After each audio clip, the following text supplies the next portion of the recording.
আসসালামু আলাইকুম প্রিয় দর্শক শ্রোতা, যে যেখান থেকে আমার এই প্রতিবেদন দেখছেন সকলকে আন্তরিক শুভেচ্ছা অভিনন্দন। দর্শক দেখেন, এই যে এখানে একটা ঘাসের জমি। এই ঘাসটার নাম হচ্ছে ইন্দোনেশিয়ান স্মার্ট নেপিয়ার ঘাস। সবচাইতে বেশি পাতা বিশিষ্ট ঘাস। একটা সোপায় আপনি যখন প্রথমে গাছটা রোপণ করবেন, প্রথম ধাপেই 80 থেকে 100টি চারা হয়ে থাকে। যখন আপনি সেকেন্ড ধাপ থার্ড স্টেপে যখন কাটবেন তখন প্রায় 200+ চারা হয়ে থাকে। আর এই ঘাসটা 22 থেকে 25% প্রোটিন রয়েছে, রসালো স্বাদ, রসযুক্ত মিষ্টি স্বাদযুক্ত ঘাস। এই ঘাসটা ছাগল, ভেড়া, মহিষ, গরু যে কোনো গবাদি পশুর জন্য খুব ভালো মানের একটি ঘাস।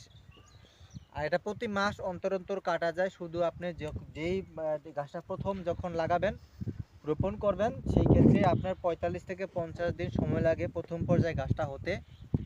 তারপরের ধাপে আপনি 1 মাস অন্তর অন্তর ঘাসটা কাটবেন। যত কচি অবস্থায় কাটেন, ধরেন আপনি 22 দিন বা 25 দিন এর মাথায় কাটলেও ঘাসটা কিন্তু আপনার নষ্ট হবে না, এটা আবার পুনরায় আবার হয়ে যায়। আর এই ঘাসটা বর্তমানে বাংলাদেশের প্রায় প্রত্যেকটি জেলায়, উপজেলায় বিভিন্ন খামারিরা ঘাসটা কিন্তু চাষ করতেছেন।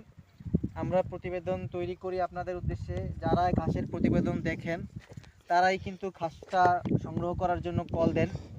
অথচ এই ঘাসটা ছাড়াও আমার কাছে রয়েছে বিভিন্ন বিদেশি জাতের ঘাস, যেমন জারা ঘাস রয়েছে, আপনার গুয়াতেমালা আছে, তারপরে আপনার পাকিস্তান আছে, জার্মান হোয়াইট হাইব্রিড, এটা পানির ঘাস, তারপরে অজানা, এটাও পানির ঘাস। বিভিন্ন ধরনের ঘাসের কাটিংই রয়েছে। আপনারা যে কোনো একটা ভিডিও দেখে কল করে আপনি নানা ধরনের ঘাসের কাটিং তথ্য নিতে পারবেন এবং ঘাস সংগ্রহ করতে পারবেন, কাটিং সংগ্রহ করতে পারবেন।